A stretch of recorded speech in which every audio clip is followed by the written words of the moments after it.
Hello friends, welcome back to my new vlog. তো আজকের ভ্লগটা হচ্ছে আমাদের রথযাত্রা নিয়ে। হ্যাঁ, ঠিকই শুনেছো, রথযাত্রা নিয়েই।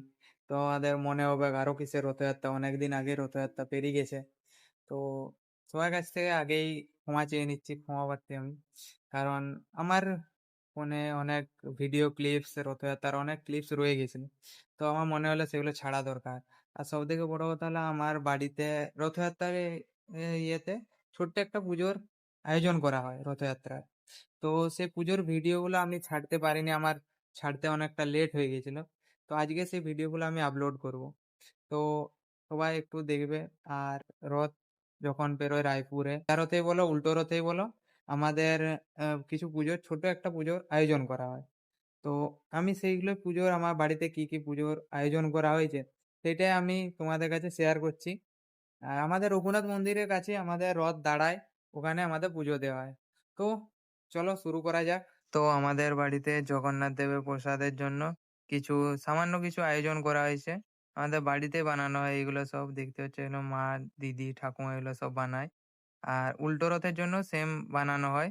আমি উল্টো রথের আমি এত কিছু বানানো আমি দেখাতে পারিনি। আর এইগুলো হচ্ছে সব উল্টো রথের জন্য বানানো হয়েছে, দেখতে পাচ্ছ। আমার মা, দিদা, ঠাকুমা, দিদি সব দাঁড়িয়েছে পুজো দেওয়ার জন্য, জগন্নাথ দেবের ভোগ লাগানোর জন্য। তো ফাইনালি আমাদের দেখতে পাচ্ছ রথ চলে এসেছে, রথে আমার দিদা পুজো দিচ্ছে যে। আর দেখো এখানে সব পুজো হবে এরপরে।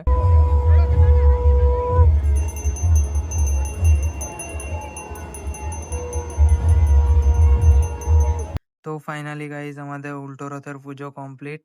এরপরে আমরা সবাই প্রসাদ বিতরণ করব। দেখতে হচ্ছে সব এগুলো এগুলো এগুলো সব প্রসাদ আমাদের বিতরণ হয়ে যাবে। আর প্রসাদ বিতরণের সময় ভিড়টা শুধু দেখবে।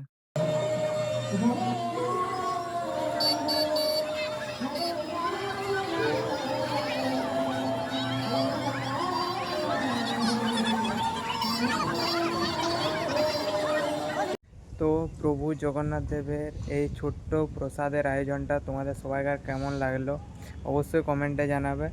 আর ভিডিও ভালো লাগলে লাইক, কমেন্ট অ্যান্ড সাবস্ক্রাইব। তো টাটা গাইস, সব ভালো থাকবে।